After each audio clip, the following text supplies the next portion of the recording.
Aşgabatdan uzak bolmalyk ýerde dagda emele gelen silden adamlar helak boldy diýip Azatlygyň çeşmeleri Türkmenistandan habar berýärler. Gizlenlik şerti bilen söhbetdeş bolan çeşmeleriň biriniň sözlerine görä, Aşgabatdan 120 kilometr uzaklykda ýerleşýän adamdan bir owada helakçylyk ýüze çykypdyr. May aýynda bolan silden Nohur owasynda köp adam ejir çekdi. Adam pidasy hem boldy.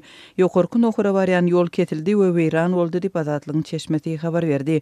Bu ýerli ilatyň tebigi betbaççylygyň netijelerine garşy öz güýji bilen öz başda görüşmäge, şol sanda öz puluna ýoly dikeltmäge mejbur bolanlygyny belledi. Silden ejir çeken owalara döwlet tarapyndan kömek berilmänligini Azatlygyň beýleki çeşmeleri hem habar berdiler.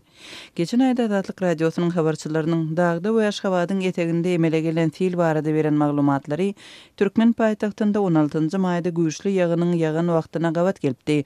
Şonda da sil zerarly adam pedalarynyň bolmagynyň ehtimallygy aýdylypdy. Ýa-ni maý aýynyň aýagynda Mary vilayatynyň birnäçe owasyna sil basanlygy ma'lum boldy.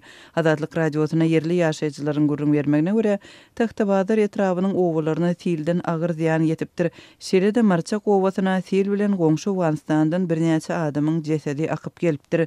Azatlyk radiosynyň türkmen häkimetlerinden resmi kommentariýa almak şeride maý aýynyň dowamında bolan silin hem güýçli ýagyşlaryň pedalarynyň sanyny hem ýetiren ziýanynyň möçürini anyklamak boýunça tinançyklary başa barmady. Türkmenistanyň resmileri we habar beriş serişdeleri ýurtda emele gelen sil we birnäçe günläp paýtagtda ýagan barada düýpden habar bermediler. Munyň bilen bir wagtda başga regionlarda bolan beýleki tebigi hadisalaryň netijeleri hem paýtagtda duýuldy. Yerli häkimetleriň guramaçylygynda birnäçe hepdelep tebigi ýagdaýlaryň netijelerini ýok etmek boýunça işler geçirildi. Aşgabatyň köçelerinde hususanda dag eteginden süýşüp gelen palçygy ýollardan gyryp ýygnadylar.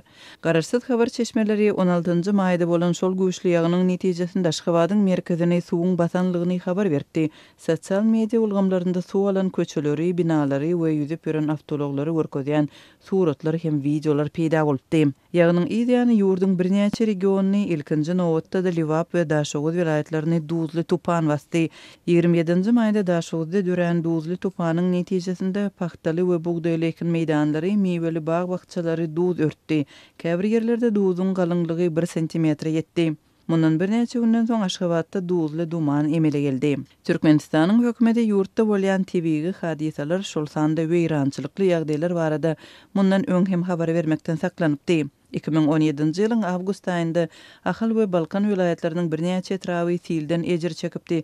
Azatlygyň birnäçe çeşmesiniň tasdiklamagyna görä şol siliň döremegi zerarly 30 çemet adam wepat bolupdyr. Şeýerde ýüzlerçe mal gyrylypdyr, elektrik liniýalar we gaz turbalar sandan çykypdyr.